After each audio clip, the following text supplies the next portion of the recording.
Olá, eu me chamo José Luiz Ames. Eu me chamo Rosana Marcelino.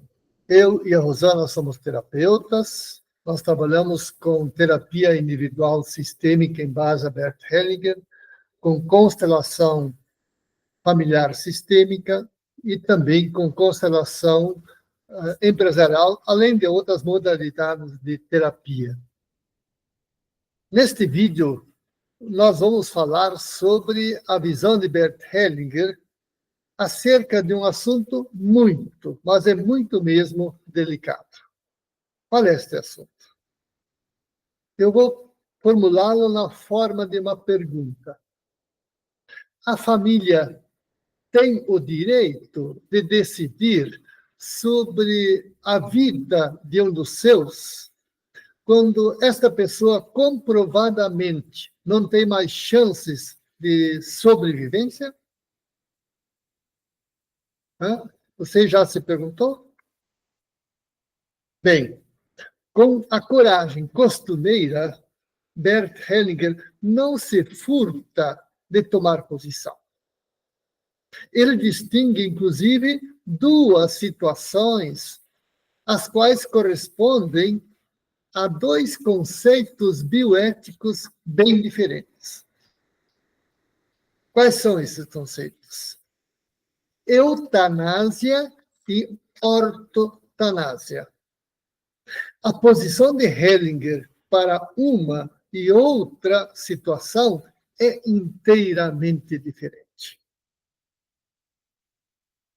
Antes de qualquer coisa, antes de entrar propriamente no assunto da análise destas duas modalidades bioéticas, é importante esclarecer que a posição de Bert Hellinger em relação a esta questão não leva em consideração os aspectos jurídico-legais e nem mesmo os aspectos, as questões morais ou religiosas.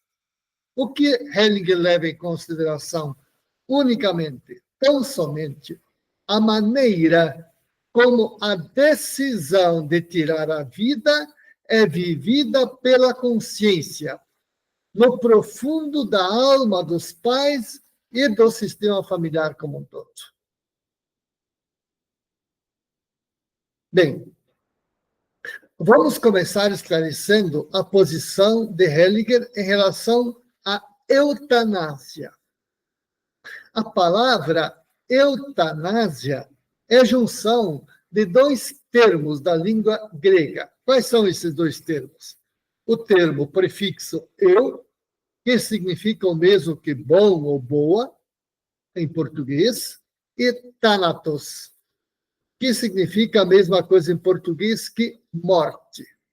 Assim, o termo eutanásia significa, literalmente, a mesma coisa que boa morte ou morte piedosa. Desta maneira, eutanásia pode ser definida como o processo pelo qual se provoca a morte por piedade para com a pessoa que sofre, ao invés de deixar que a sua morte aconteça naturalmente. A posição de Bert Hellinger em relação a esse procedimento é radicalmente contrária. Em um procedimento destes, argumenta Hellinger, se imagina que alguém teria o direito de tirar uma vida como se a pessoa jamais tivesse existido e sua vida e sua morte fossem destituídas de consequências. Não se percebe, argumenta Hellinger, que a pessoa faz parte de uma família. Por isso, o ato de eliminar a sua vida, por mais bem intencionado que possa ser, é vivido na consciência coletiva familiar como um assassinato, que depois outros membros da família vão querer espiar, e o farão, em geral, de modo totalmente inconsciente, porque estarão enredados com essa situação. Estão me acompanhando até aqui? Pois bem, vamos falar então para o segundo ponto, esclarecendo a posição de Hellinger em relação à ortotanásia. Ortotanásia é também um termo que se origina da junção de dois termos da língua grega. O prefixo ortos, que em português significa a mesma coisa que reto ou correto, e thanatos, como já falamos antes, significa, na nossa língua portuguesa, o mesmo que morte. Assim, ortotanásia significa, literalmente, morte correta, ou seja, a morte por seu processo natural. Desta maneira, ao invés de prolongar artificialmente a vida da pessoa através do uso de aparelhos, o que é designado tecnicamente pelo termo distanásia, permite-se que a pessoa siga naturalmente o seu percurso até o final. Em relação a esta questão, a posição de Bert Hellinger é francamente favorável. Ele pondera que a família não tem o direito de conservar a vida de algum dos seus a qualquer preço, quando comprovadamente não há mais nenhuma possibilidade de sobrevivência. É preciso que a família reconheça a pessoa doente o seu direito de morrer no tempo e na forma que a natureza ditar. No entanto, isso não deve acontecer de qualquer maneira, de qualquer jeito, como se a família abandonasse a pessoa doente à sua morte. Hellinger sugere uma espécie de ritual para tanto. Ele sugere que isso aconteça na presença de toda a família, dos pais e irmãos da pessoa, caso essa pessoa tenha irmãos, reunidos em torno de seu leito. Quando acontece dessa maneira, a vida dessa pessoa e a morte dessa pessoa será real e séria para todos e terá grandeza. Em suma, Bert Hellinger nos traz clareza sobre dois modos bem diferentes de olhar para a questão da indução à morte de uma pessoa sem chances de recuperação desde a perspectiva biomédica. Provocar intencionalmente a morte, seja pelo método que for, é, desde a perspectiva sistêmica, assassinato. Eu repito essa ideia.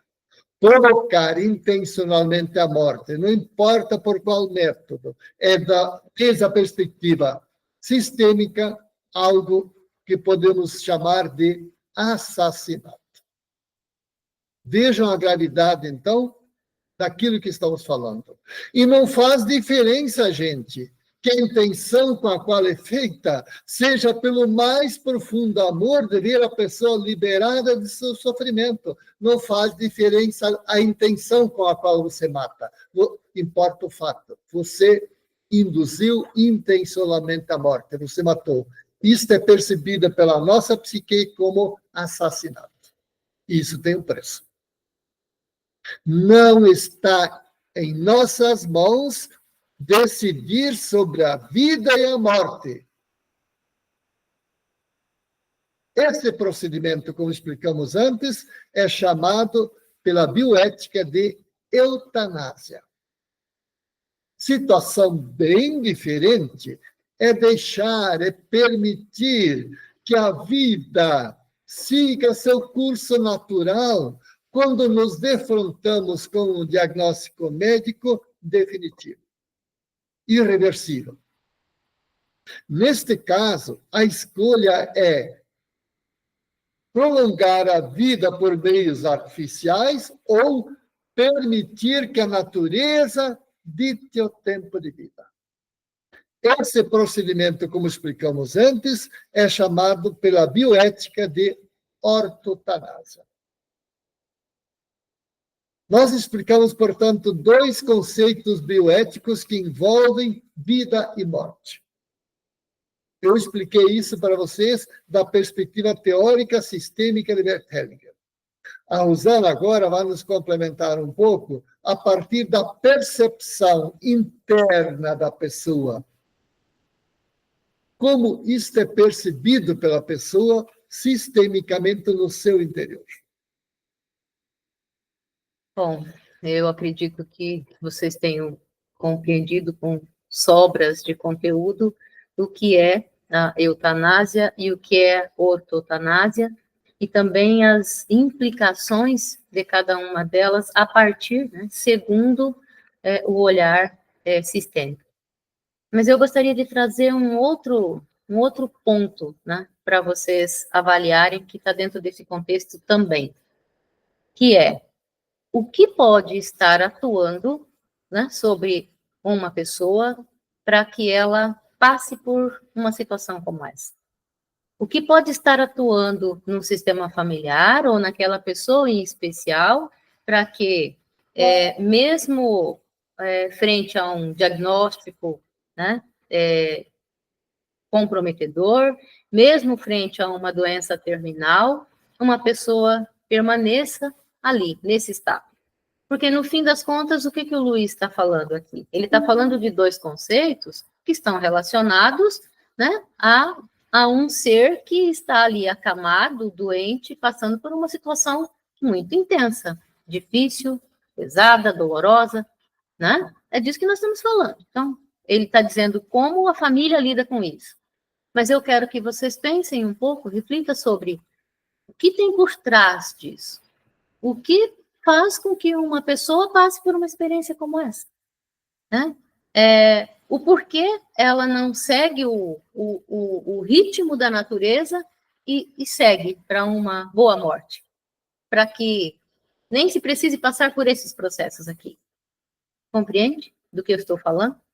Então, muitas vezes, nas constelações, o que nós observamos quando existe um caso assim numa família?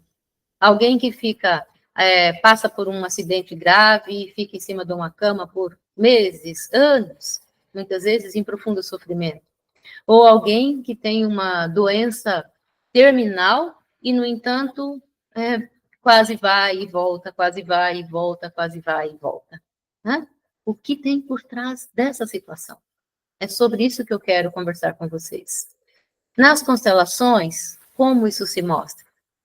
Se mostra quase sempre como um assunto inacabado, tá? Então, essa pessoa em questão, ela percebe que ela tem algo ainda a fazer, tá? O que pode ser esse algo? Então, que começa a entrar o processo de como a família ajuda essa pessoa a fluir na direção de sair da vida de uma forma leve, tá? Um assunto inacabado pode ser uma disputa, onde essa pessoa está envolvida, pode ser uma briga familiar, tá?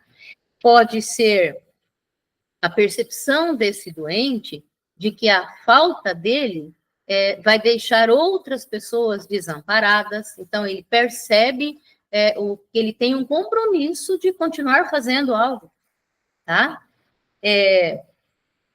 Pode ser questões legais não resolvidas, até questões contratuais, uma compra não concluída, um contrato não assinado, essas questões todas que eu estou falando aqui podem representar assuntos inacabados. Pode ser, posso complementar? Uhum. Um segredo, algo oculto, como um filho fora do casamento. Isso, muito bem lembrado, meu amor. Então, conclusão, um assunto inacabado, que a alma da pessoa sente que ela tem uma dívida ainda, né, com relação à vida, na verdade, né, não é com relação a, ela sente que ela tem uma dívida com relação à vida, ela passou pela vida e tem algo em aberto, tá? Então, quando uma pessoa está num processo de sofrimento profundo e ela não consegue sair da vida de uma forma leve, é importante que a família olhe para esse lugar, tá? O que pode ter de inacabado, né, na vida dessa pessoa? E aí entra aquilo que o Luiz comentou sobre reunir a família, estar todos juntos, né? E cada um que faz parte dessa família, olhar para aquele membro da família e perceber se tem algo inacabado. Também da sua parte, se tem. Esse é o processo de liberar aquele, para que ele flua, para que ele tenha uma boa morte. E como é isso? Uma despedida honrosa. Então, sim, a família se reunir e se despedir de uma forma honrosa daquele membro, tá? Muitas vezes, quando tem pendências, as pessoas que vão ficar responsáveis, né, por resolver, se comprometer com aquele que está no leito de morte, que vão fazer valer aquilo que vocês sabem que é a vontade dele, tá? Porque muitas vezes o que impede ele de soltar-se da vida é a sensação de que o que vai ficar em aberto e os que estão ali não vão cumprir com aquilo que muitas vezes é a palavra da pessoa, né? Com o que é o desejo da pessoa. Ela não conseguiu fazer esse processo e ela não tem a convicção de que aqueles que estão ficando farão isso. Então, como você que faz parte dessa família libera aquele que está em sofrimento? Se comprometa a cumprir aquilo que é a vontade dele. Se você sabe qual é a vontade dele, se comprometa a cumprir. Isso só dos membros da família, tá? Isso libera a pessoa que está ali naquele processo. Pacifica a pessoa e ela pode se soltar da vida com dignidade, tá? Muitas vezes nós observamos dentro da constelação, muito comum, questões de herança, tá?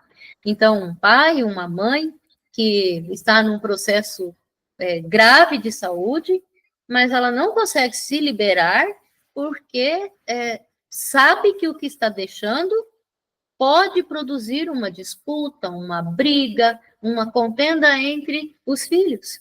E é tudo que a pessoa não quer. Então, é o movimento dos filhos e dos herdeiros se comprometerem que farão esse processo de forma pacificada, de forma respeitosa, tá? Como o Luiz falou, quando tem um filho fora do casamento, muitas vezes a família sabe que tem uma criança fora do casamento, tá? Mas aí esse pai vai sair da vida ou está nesse processo e ele não legalizou isso, né? Ele não deixou aquele filho acolhido, ele não deixou aquele filho contemplado com a herança. Isso pode botá-lo num processo de dor profunda. Uma outra coisa é quando os filhos se colocam frente a esse. Estou sempre usando esse exemplo, mas pode ser qualquer outro. Quando os filhos se colocam frente a esse pai e essa mãe como crianças que estão dependendo dos cuidados daquele pai. Então, se os filhos são adultos, é muito importante que eles se coloquem frente a esse pai, a essa mãe, dizendo: papai, mamãe, vocês já me entregaram tudo, né? Eu estou crescido e daqui em diante eu dou conta, eu me cuido, tá? Isso libera o pai e a mãe.